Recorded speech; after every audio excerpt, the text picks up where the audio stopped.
through the important points once again, just to bring us all on the same page and present here for this book to read further. Yeah.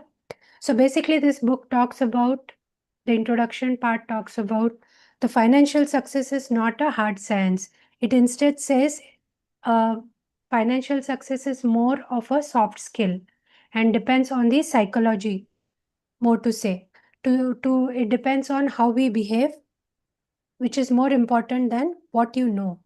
So the author is of the opinion that psychology of money is more important for us to gain as an understanding or a soft skill, more than the technical side of how to handle money. He says that, it's that, we need to understand that how our patterns of behavior is there in terms of money. We need to understand ourselves, I think, is the crux of the book that he's trying to present here. Now, moving out to chapter 1, which talks about no one says crazy. So, when we look at financial decisions people take, people have their own perception, they have their own understanding, and they have their own story as to why they took the decision. So, if we look at a decision from our perspective, from a third person perspective, it might sound crazy, not right, and maybe it might sound that, that person did not consider everything. But if you actually look from the perspective of the person, from his shoes, he would have his own, understanding and his perception as to why he took the decision, which might be convincing and which might be true to him. So that's why the author is saying that financial decisions are mostly emotional, and they are taken based on the value system, the experiences the person has in terms of money. He also makes a passing reference where he says that childhood is also a place, the parents, the home, the way we are brought up, the conditions that we go through in the earlier childhood also shape our understanding of finance and the way we approach it. Next chapter is on luck and risk, which talked about, why luck and risk go hand in hand. We generally, when it comes to finance, everybody talks about risk more and not the luck. And even if, the luck factor is there, or risk factor is that we cannot assume that it will be continuing. So somewhere we overestimate the technical skill of handling money, and underestimate the concept of luck, which also plays a role in sometimes, right? Third chapter was never enough. So this was, I think, the most important chapter for me, because it said that, enough is a word where you have to take a decision. This is enough for me, because every success might not grow further, so you'll have to take a call whether you change strategies, you change pathways, so that there is a flexibility in the system and you are able to maintain that. Somewhere, if we have an insatiable desire and there is a greed towards money or any other thing, in life, it actually distorts you from being, walking in the right direction, understanding the risk as well as the luck in a balanced manner. So that is why he says avoid the greed factor, try to make a balanced decision. So so he suggests that we should have more of a survival mindset, and thereby he's saying that, basically you should be careful as to how you are putting your goals in terms of financial goals in place. If you do a comparison, if you go basis somebody else's goal and try to up them, there happens that you are not making the right choices. You are making, taking somebody else's goal as your and try to run it. Most probably you will not be successful, is what he says, and thereby the comparison should not happen. And you have to also understand that every goal that we set is only a goal post. We have to move on and, have to move past that goal. So we'll have to understand that as well and take it in our stride. Most important thing he said there is, we also have some invaluable assets which which which we can't value in money. So we have to keep that also in mind while pursuing this goals, monetary goals, because that is not the only thing that will satisfy you in life. Next chapter, fifth chapter said getting wealthy is different than staying wealthy.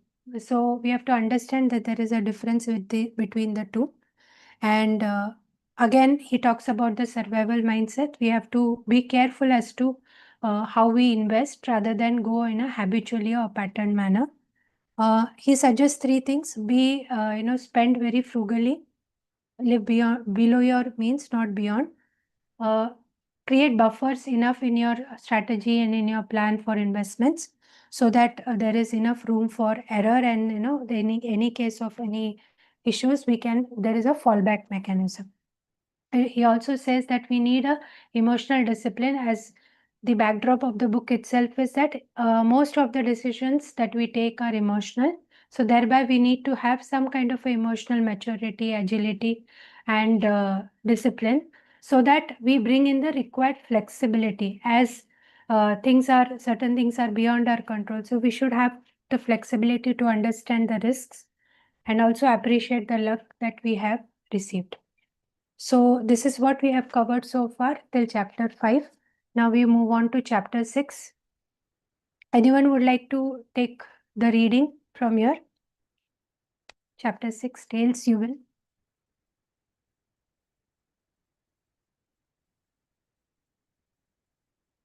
Okay, so I'll read a few pages. Tails You Win. You can be wrong half the time and still make a fortune. I've been banging away at this thing for 30 years. I think the simple math is some projects work and some don't. No reason to belabor either one. Just get on to the next. Brad Pitt accepting a Screen Actors Guild Award. Heinz Berggruen fled Nazi Germany in 1936.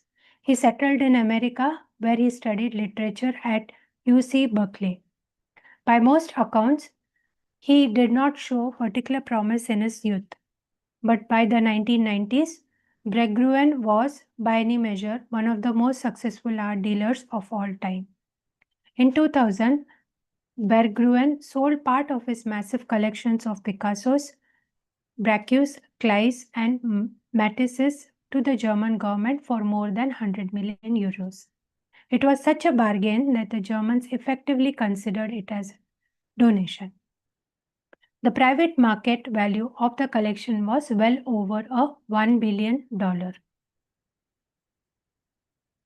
That one person can collect huge quantities of masterpieces is astounding. Art is as subjective as it gets. How could anyone have foreseen early in life what were to become the most sought after works of the century? You could say skill, you could say luck. The investment firm Horizon Research has a third explanation, and it's very relevant to investors. The great investors bought vast quantities of art.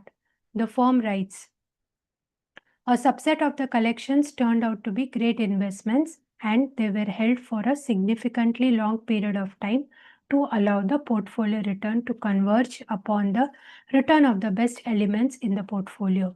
That's all that happens. The great art dealers operated like index funds. They bought everything they could, and they bought it in portfolios, not individual pieces they happened to like. Then they sat and waited for a few winners to emerge. That's all that happens. Perhaps 99% of the works someone like Berggruen acquired in his life turned out to be of little value. But that doesn't particularly matter if the other 1% turn out to be the work of someone like Picasso. Berggruen could be wrong most of the time and still end up stupendously right. A lot of things in business and investing work this way. Long tails, the farthest ends of the distribution of outcomes, have tremendous influence in finance, where a small number of events can account for the majority of outcomes.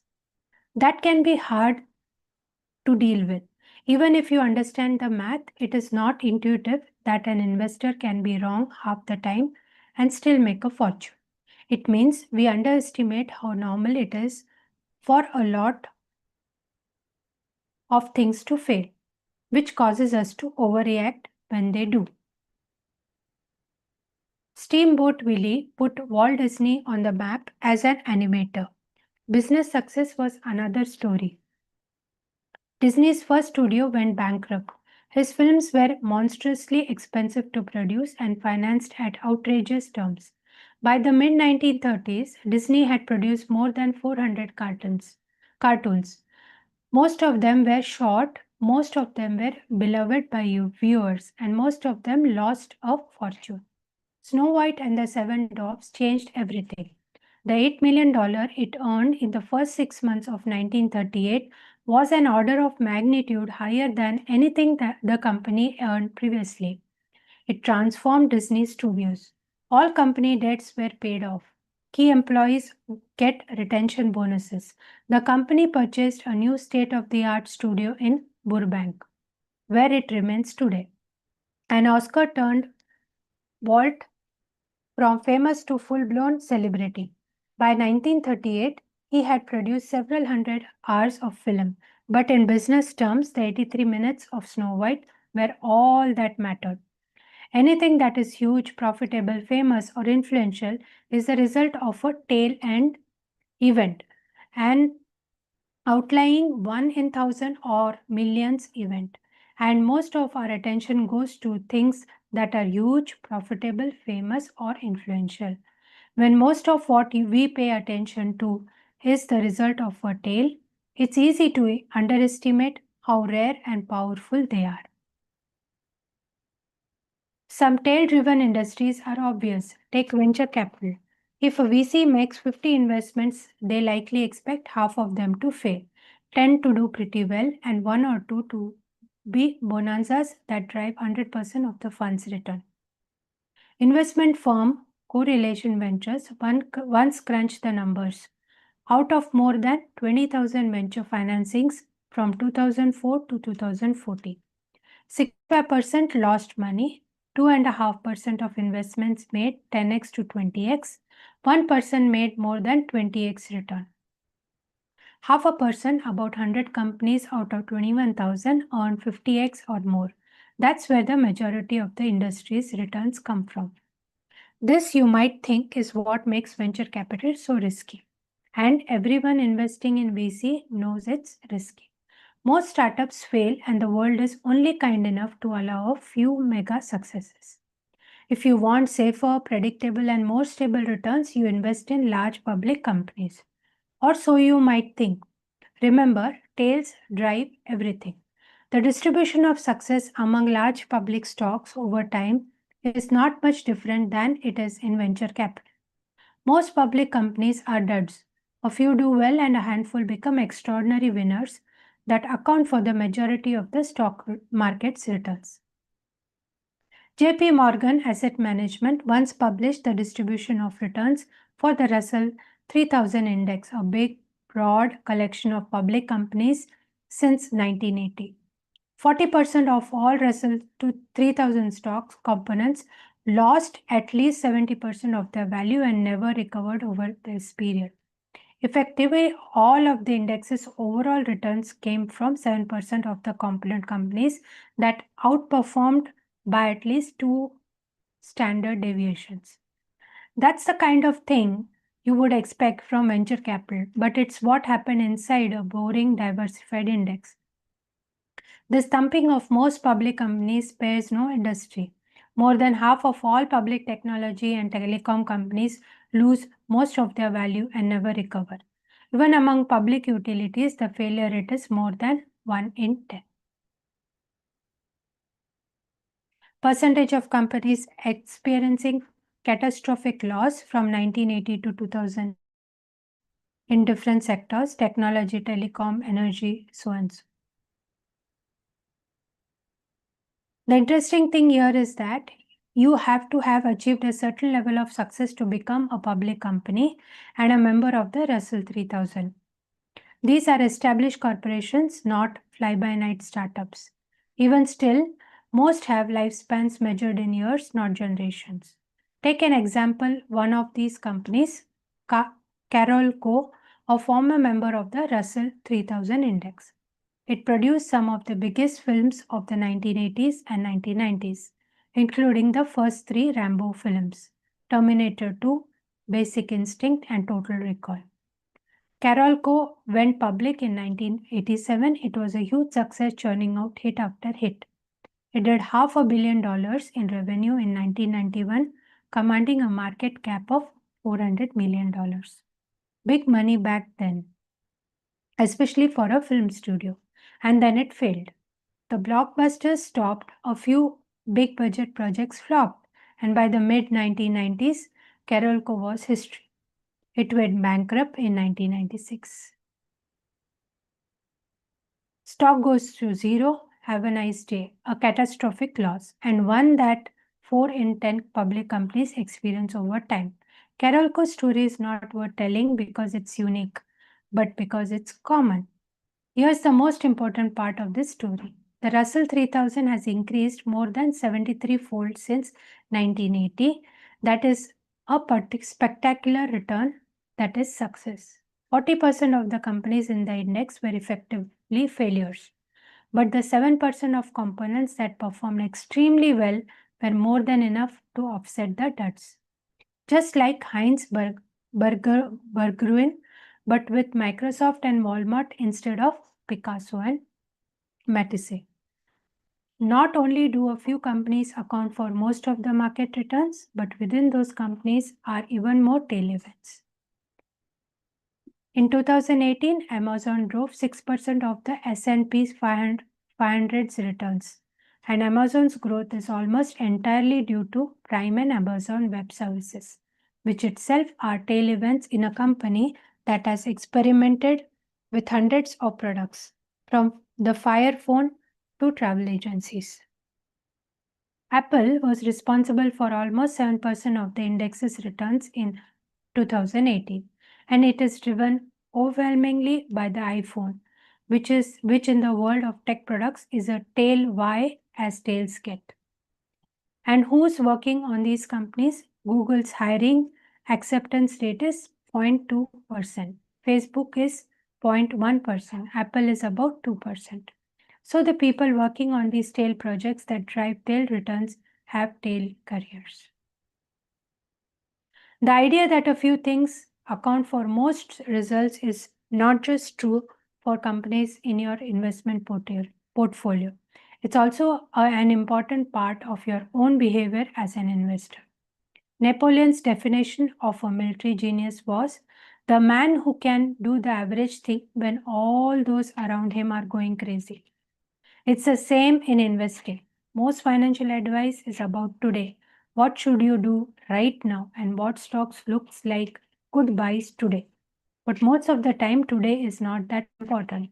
Over the course of your lifetime as an investor, the decisions that you make today or tomorrow or next week will not matter nearly as much as what you do during the small number of days, likely 1% of the time or less, when everyone else around you is going crazy. Consider what would happen if you saved $1 every month from 1900 to 2019. You could invest the $1 into the US stock market every month, rain or shine. It doesn't matter if economists are screaming about a looming recession or new bear market. You just keep investing. Let's call an investor who does this Sue.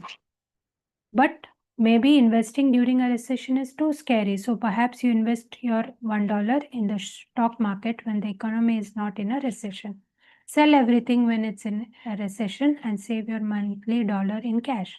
And invest everything back into the stock when the recession ends. We'll call this investor Jim.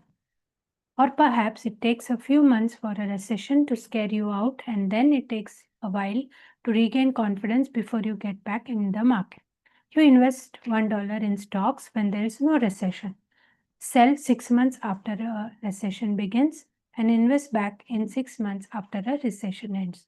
We'll call you Tom. How much money would these three investors end up with over time? Sue ends up with $4,35,551. Jim has $2,57,386. Tom has $234,476. Sue wins by a mile. There was 1,428 months between 1900 and 2019. Just over 300 of them were during a recession. So, by keeping her cool during just the 22% of the time the economy was in or near recession, Sue ends up with almost 3/4 more money than Jim or Tom. To give a more recent example, how you behaved as an investor during a few months in late 2008 and early 2009 will likely have more impact on your lifetime returns than everything you did from 2000 to 2008. There is the old pilot quip that their jobs are hours and hours of boredom punctuated by moments of sheer terror. It's the same in investing. Your success as an investor will be determined by how you respond to punctuated moments of terror, not the years spent on cruise control. A good definition of an investing genius is the man or woman who can do the average thing when all those around them are going crazy. Tails drive everything.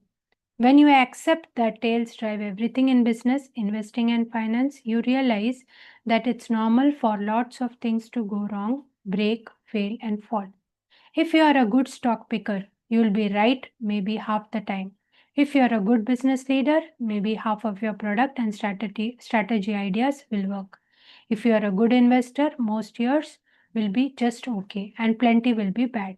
If you are a good worker, you will find the right company in the right field after several attempts and trials. And that's if you are good. Peter Lynch is one of the best investors of our time. If you are terrific in this business, you are right 6 times out of 10, he once said. There are fields where you must be perfect every time, flying a plane, for example. Then there are fields where you want to be at least pretty good nearly all the time. A restaurant chef, let's say. Investing, business, and finance are just not like these fields. Something I've learned from both investors and entrepreneurs is that no one makes good decisions all the time. The most impressive people are packed full of horrendous ideas that are often acted upon. Take Amazon. It's not intuitive to think a failed product launch at a major company would be normal and fine. Intuitively, you would think the CEO should apologize to shareholders. But CEO Jeff Bezos said shortly after the disastrous launch of the company's Fire phone, if you think that's a big failure, we are working on a much bigger failures right now. I'm not kidding. Some of them are going to make the Fire phone look like a tiny little blip. It's okay for Amazon to lose a lot of money on the Fire phone because it will offset by something like Amazon Web Series services that earns tens of billions of dollars. Tails to the rescue. Netflix CEO Reed Hastings once announced his company was canceling several big budget productions. He responded, "Our hit ratio is way too high right now. I'm always pushing the content team. We have to take more risk. You have to try more crazy things because we should have a higher cancel rate overall." These are not delusions or failures of responsibility. They are a smart acknowledgement of how tails drive success. For every Amazon Prime or Orange is the new black, you know with certainty that you will have some duds. Part of why this isn't intuitive is because it's in most fields, we only see the finished product, not the losses incurred that led to the tail success product. The Chris Rock I see on TV is hilarious, flawless. The Chris Rock that performs in dozens of small clubs each year is just okay. That is by design. No comedic genius is smart enough to preemptively know what jokes will land well. Every big comedian tests their material in small clubs before using it in big venues. Rock was once asked if he missed small clubs. He responded, "When I start a tour, it's not like I start out in arenas. Before this last tour, I performed in this place in New Brunswick called the Stress Factory. I did about 40 or 50 shows getting ready for the tour. One newspaper profiled that small club sessions. It described rock thumbing through pages of notes and fumbling with material. I'm going to have to cut some of these jokes, he said mid skit. The good jokes I see on Netflix are the tales that stuck out of a universe of hundreds of attempts. A similar thing happens in investing. It's easy to find Warren Buffett's net worth or his average annual returns or even his best most notable investments. They are right there in the open and they are what people talk about. It's much harder to piece together every investment he's made over his career. No one talks about the dud picks, the ugly businesses, the poor acquisitions, but they are a big part of Buffett's story. They are the other side of the tail driven returns. At the Berkshire Hathaway shareholder meeting in 2013, Warren Buffett said he's owned 400 to 500 stocks during his life and made most of his money on 10 of them.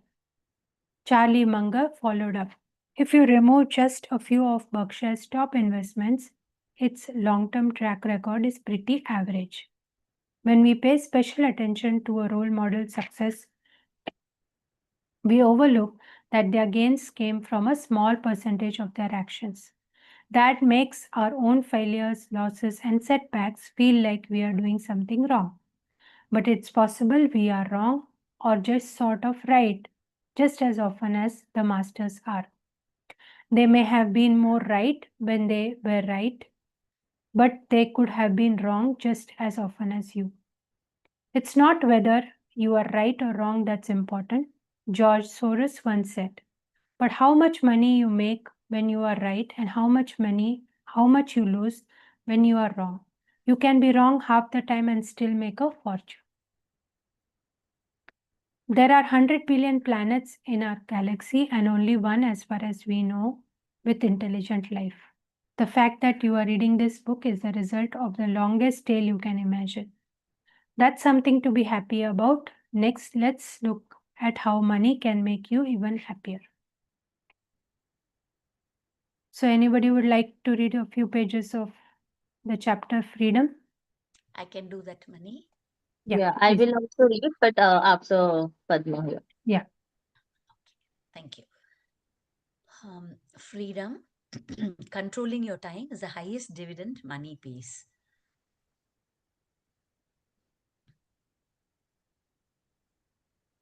The highest form of wealth is the ability to wake up every morning and say, I can do whatever I want today. People want to become wealthier to make them happier. Happiness is a complicated subject because everyone is different. But if there is a common denominator in happiness, a universal fuel of joy, it is that people want to control their lives. The ability to do what you want, when you want, with who you want, for as long as you want, is priceless. It is the highest dividend money pays. Angus Campbell was a psychologist at the University of Michigan. Born in 1910, his research took place during an age when psychology was overwhelmingly focused on disorders that brought people down. Things like depression, anxiety, schizophrenia. Campbell wanted to know what made people happy. His 1981 book, The Sense of Well-Being in America, starts by pointing out that people are generally happier than many psychologists assumed, but some were clearly doing better than others. And you couldn't necessarily group them by income or geography or education because so many in each of those categories end up chronically unhappy. The most powerful common denominator of happiness was simple. Campbell summed it up. Having a strong sense of controlling one's life is a more dependable predictor of positive feelings of well being than any of the objective conditions of life we have considered. More than your salary, more than the size of your house, more than the prestige of your job, Control over doing what you want, when you want to, with the people you want to, is the broadest lifestyle variable that makes people happy. Money's greatest intrinsic value, money is greatest intrinsic value, and this can't be overstated, is and this can't be overstated, is its ability to give you control over your time, to obtain bit by bit a level of independence and autonomy that comes from unspent assets that give you greater control over what you can do and when you can do it. A small amount of wealth means the ability to take a few days off work when you're sick without breaking the bank. Gaining that ability is huge if you don't have it. A bit more means waiting for a good job to come around after you get laid off rather than having to take the first one you find. That can be life changing. 6 months emergency expenses means not being terrified of your boss because you know you won't be ruined if you have to take some time off to find a new job. More still means the ability to take a job with lower pay but flexible hours, maybe one with a shorter commute, or being able to deal with a medical emergency without the added burden of worrying about how you will pay for it. Then, then there is retiring when you want to instead of when you need to. Using your money to buy time and options has a lifestyle benefit few luxury goods can compete with. Throughout college, I want to be an investment banker. There was only one reason why. They made a lot of money. That was the only drive. And one I was 100% positive would make me happier once I got it. I scored a summer internship at an investment bank in Los Angeles in my junior year and thought I won the career lottery. This is all I ever wanted. On my first day, I realized why investment bankers make a lot of money. They work longer and more controlled hours than I knew humans could handle. Actually, most can't handle it. Going home before midnight was considered a luxury. And there is a saying in the office. If you don't come to work on Saturday, don't bother coming back on Sunday. The job was intellectually stimulating, paid well, and made me feel important. But every waking second of my time became a slave to my boss's demands, which was enough to turn it into one of the most miserable experiences of my life. It was a 4 month internship. I lasted a month. The hardest thing about this was that I loved the work and I wanted to work hard. But doing something you love on a schedule you can't control can feel the same as doing something you hate. There is a name for this feeling. Psychologists call it reactance. Jonah Berger, a marketing professor at the University of Pennsylvania, summed it up well. People like to feel like they are in control in the driver's seat. When we try to get them to do something, they feel disempowered. Rather than feeling like they made the choice, they feel like we made it for them. So they say no or do something else, even when they might have originally been happy to go along. When you accept how true that statement is, you realize that aligning money towards a life that lets you do what you want, when you want, with who you want, where you want, for as long as you want, has incredible return. Derek Sivers, a successful entrepreneur, once wrote about a friend who asked him to tell the story about how he got rich. I had a day job in in Midtown, Manhattan, paying $20, 20,000 per year.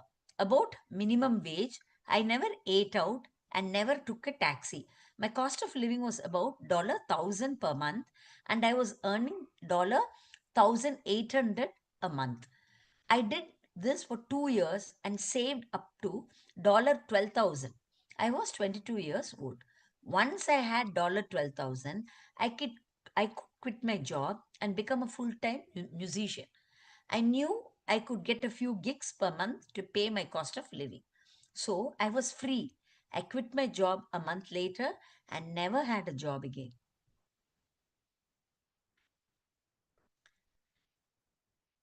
When I finished telling my friend this story, he asked for more.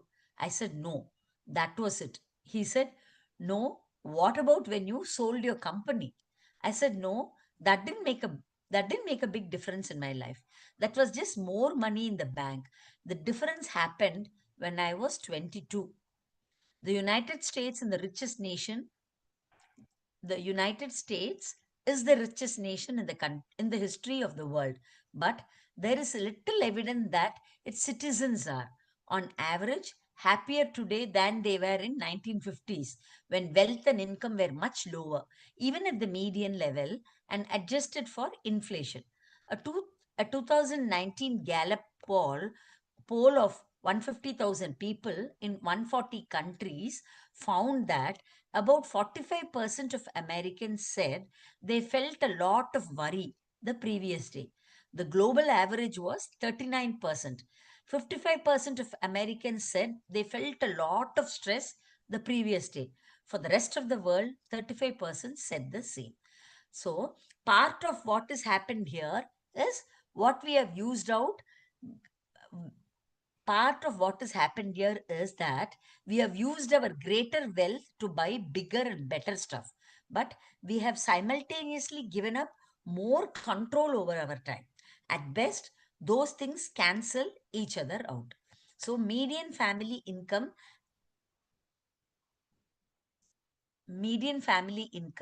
adjusted for inflation was $29,000 uh, in 1955. In 2019, it was just over $62,000. So we have used that wealth to live a life hardly conceivable to the 1950s American, even for a median family. So the median American home increased from 983 square feet in 1950 to 2,436 square feet in 2018. So the average new American home now has more bathrooms than occupants. Our cars are faster and more efficient. Our TVs are cheaper and sharper. What has happened to our time? On the other hand, barely looks like progress.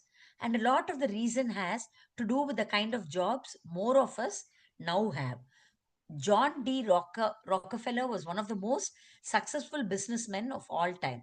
He was also a recluse, spending most of his time by himself. He rarely spoke, deliberately making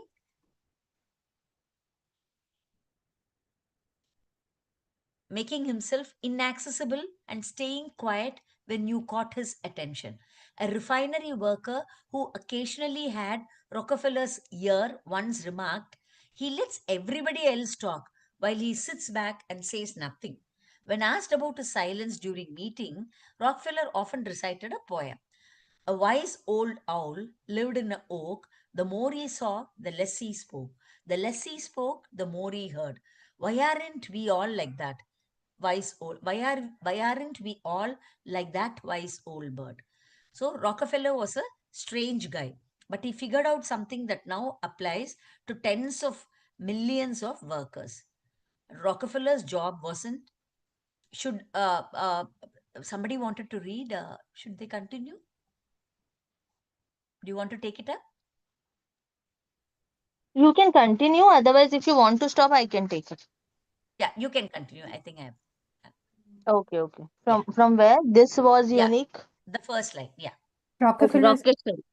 Okay, okay. Rockefeller's job wasn't to drill wells, load trains, or move barrels. It was to think and make good decisions. Rockefeller's product, his deliverable, wasn't what he did with his hands or even his words. It was what he figured out inside his head. So that's where he spent most of his time and energy. Despite sitting quietly most of the day in what might have looked like free time or leisure hours to most people, he was constantly working in his mind, thinking problems through. This was unique in his day. Almost all jobs during Rockefeller's time required doing things with your hands. In 1870, 46% of jobs were in agriculture and 35% were in crafts or manufacturing, according to economist Robert Gordon. Few professions relied on a worker's brain. You didn't think, you labored without interruption, and your work was visible and tangible. Today, that's flipped. 38% of jobs are now designated as managers, officials, and professionals. These are decision making jobs. Another 41% are service jobs that often rely on your thoughts as much as your actions. Most of us have jobs that look closer to Rockefeller than a typical 1950s manufacturing worker, which means our days don't end when we clock out and leave the factory. We are constantly working in our heads, which means it feels like work never ends. If your job is to build cars, there is little you can do when you are not on the assembly line. You detach from work and leave your tools in the factory. But if your job is to create a marketing campaign, a thought based and decision job, your tool is your head, which never leaves you. You might be thinking about your project during your commute, as you're making dinner, while you put your kids to sleep, and when you wake up stressed at 3 in the morning. You might be on the clock or fewer hours than you would in 1950, but it feels like you're working 24/7.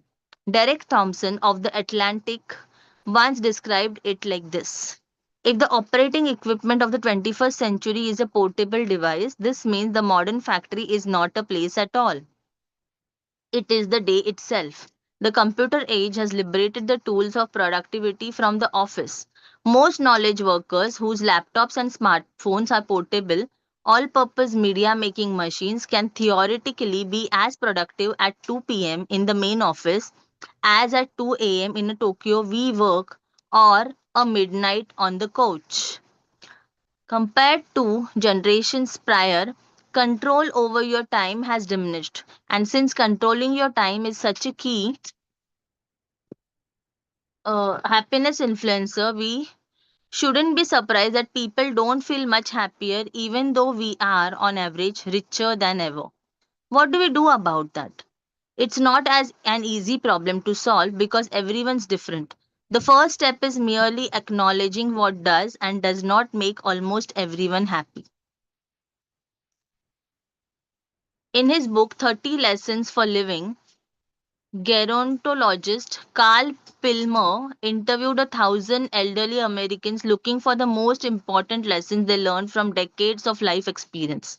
He wrote, no one, not a single person out of 1,000 said that to be happy you should try to work hard as you can to make money to buy the things you want. No one, not a single person, said it's important to be at least as wealthy as the people around you, and if you have more than they do, it's real success. No one, not a single person, said you should choose your work based on your desired future earning power. What they did value were things like quality friendships, being part of something bigger than themselves, and spending quality unstructured time with their children. Your kids don't want your money or what your money buys anywhere near as much as they want you. Specifically, they want you with them. Pilmer writes, take it from those who have lived through everything. Controlling your time is the highest dividend money pays. Now, a short chapter on one of the lowest dividends money pays. Okay, it's the next chapter, I guess. Okay, so yeah, Maniselvi, do we read further or stop? What No, you we'll decide? pause here for the day. Maybe this will Oh, resume tomorrow. So we have covered two chapters today, very important chapters, I guess, because there were some, lot of practical realities came forth. So just let's look back and just share whatever resonated, whatever were the points which actually added value today, and what clarified things, what examples stood up. No, please share your takeaways.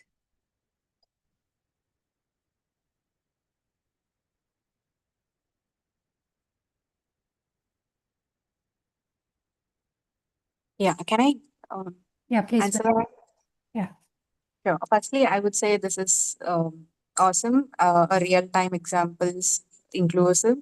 Um, I think the major takeaway for me would be on how we see money, and money is something that has to benefit us over a period of time. Is what I have understood overall, and how we are, being healthy and also give importance to our time, value, family with respect to what we see with the amount that we get is one thing. And second thing is about the compounding effect. Obviously, that is described in the previous chapters, but in this, it is more of the real time and also more of an example related understandings, I would say. So, yeah, concluding, my two major takeaways would be one, understanding money with respect to the quality of life that we have, and also the compounding effect with the real time as well as where we can relate to. So, yeah, that's about it. Yeah, thanks, Pravina, to put it, very clearly. The focus, yes, should be more as to how we can use money as a tool and not let it rule our entire life. Somewhere our goals and all our, success definitions come where we are financially secure. Yes, but there are a lot of other factors one has to consider. Yes. Anybody else would like to add?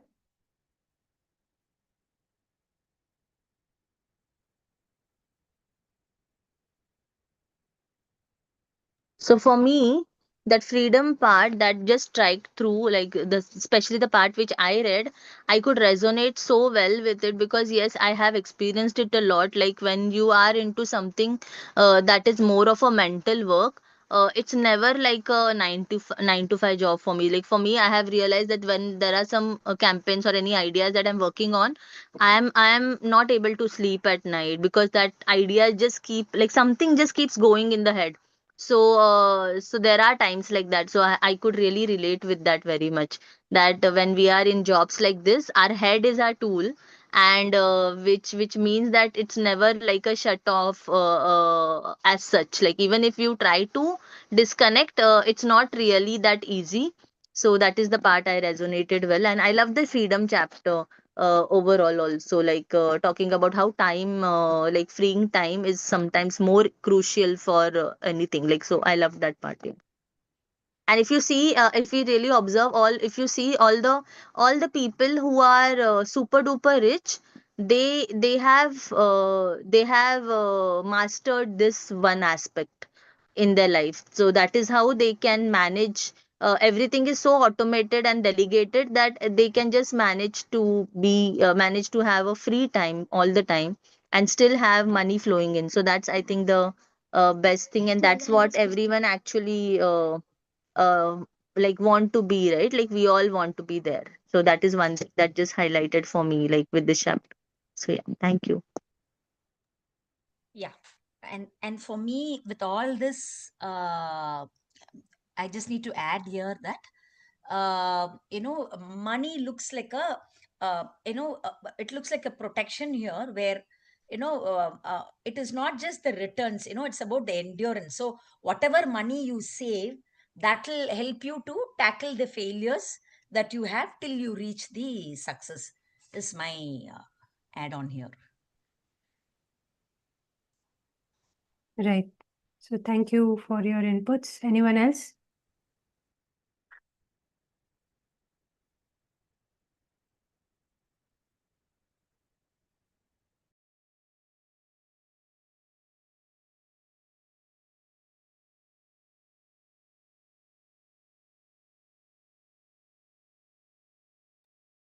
Okay. For me, chapter 6, where um, basically it was more of a distortion that got corrected here, that the tail events are not given so much importance. We generally want to succeed in almost everything, but there are some critical few things which if we get right, then we can actually gain a lot of things. So it was more often a deeper understanding there that, things work in, especially in finance, it works in the, say, a portfolio. So it doesn't, see that all the shares or all the investments of the portfolio are successful, but majority, the majority of the gains are coming only from a minor fraction. So that aspect was very brought out very nicely in this chapter. It was again related to the examples of Sue, Jim, and Tom, which also talked about the compounding aspect which Praveena said. And then finally, it also explained in terms of the examples of Amazon, Netflix, and Disney, how certain things have actually grown over a period. Not everything was a success, and neither everything was a disaster. But at the end, there were certain tail events which finally got them huge success, and only those huge success. And at that point, the we could come and understand, come to know of these people and of these situations, right? So one has to actually understand that. It takes time, and it also doesn't matter if you are not at all the time successful, or you are scoring well in everything. So that was a comforting point there. Yes, freedom. Yes, freedom, I think the definition itself one need to understand.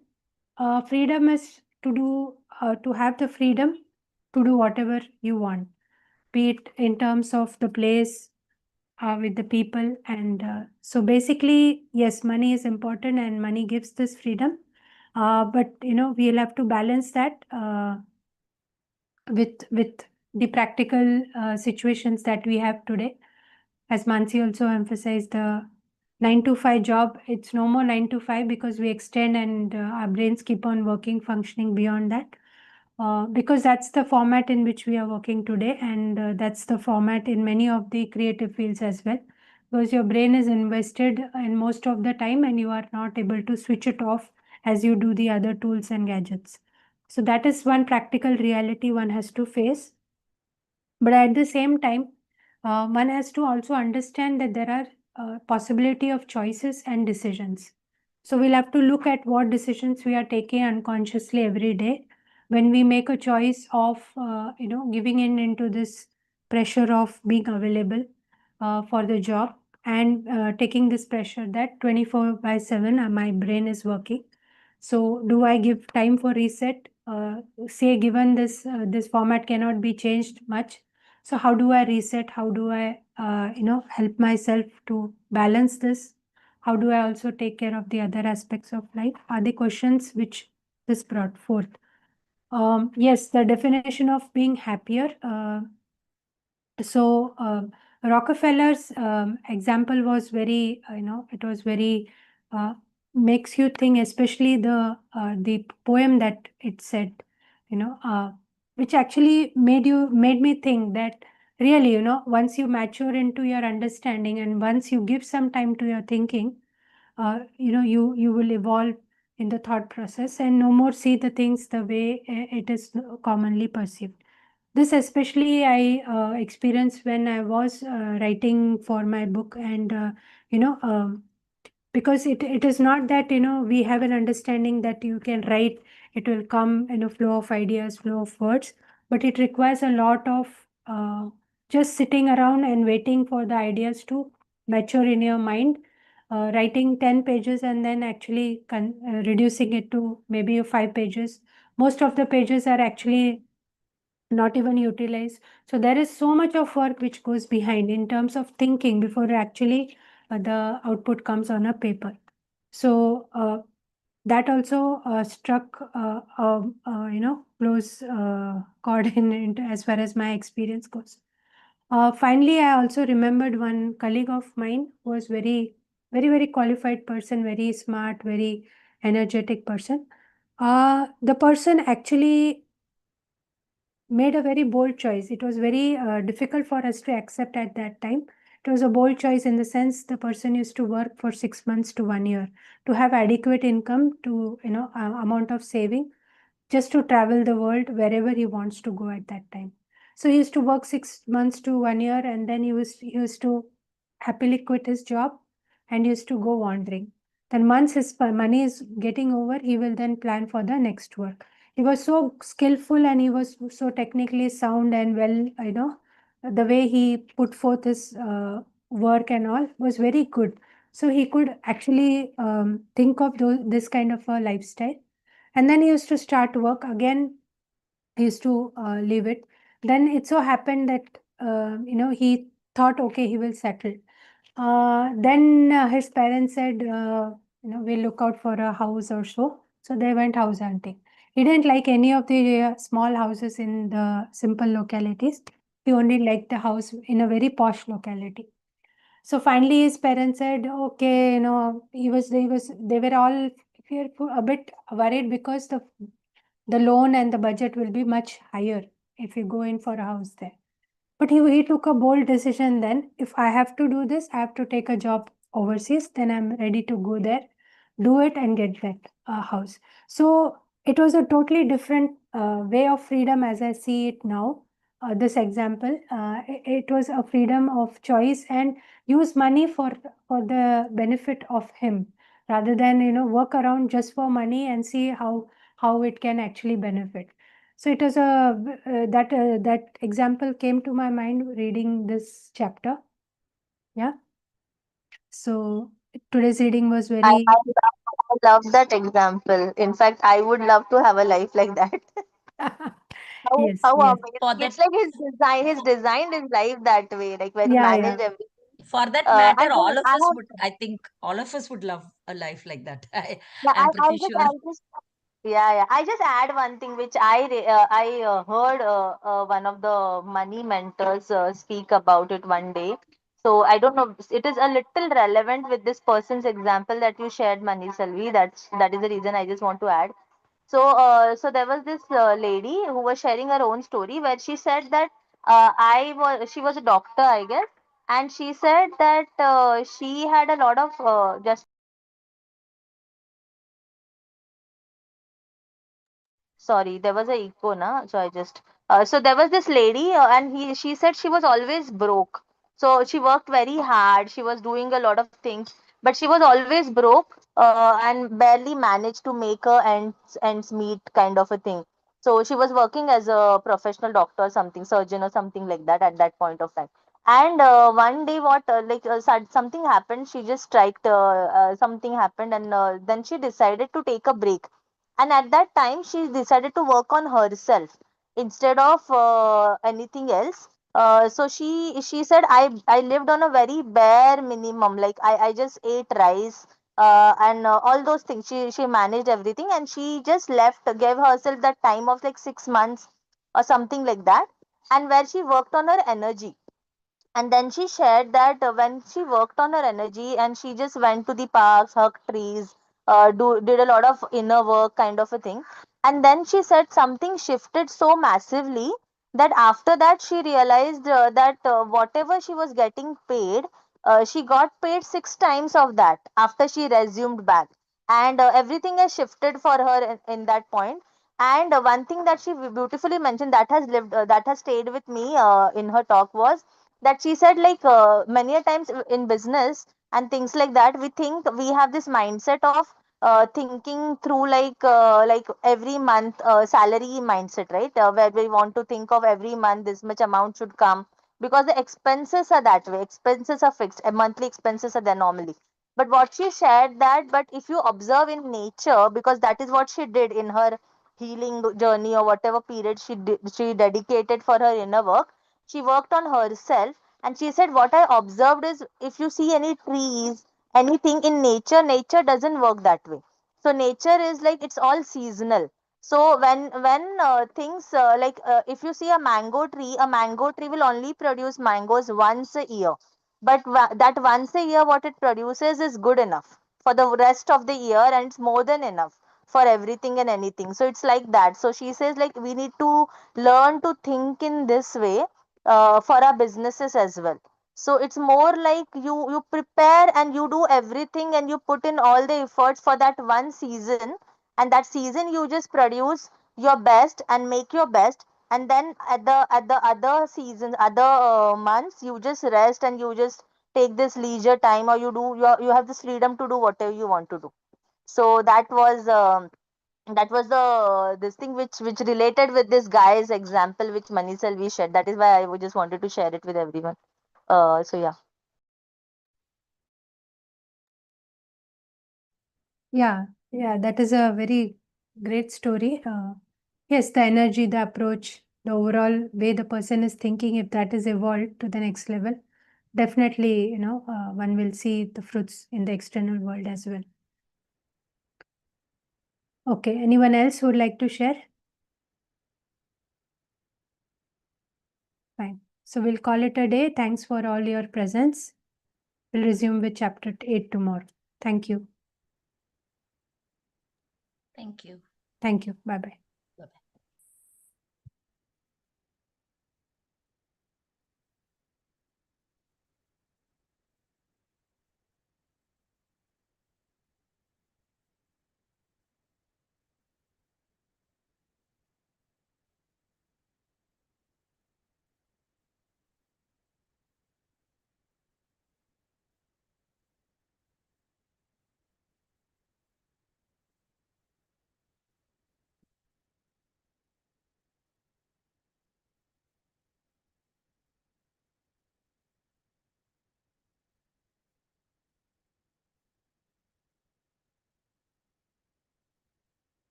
I'm done taking the notes. If you all want to leave, or anyone wants to leave, and if you are taking notes, anyone else is also taking notes, please feel free to share. It's okay. Like we can have different notes taken with different prompts. So that's still okay. Feel free to share. Okay, I will share whatever I have got. Okay, yeah. Maniselvi, and I also want to purchase this book of yours. Last time I told you, but I couldn't.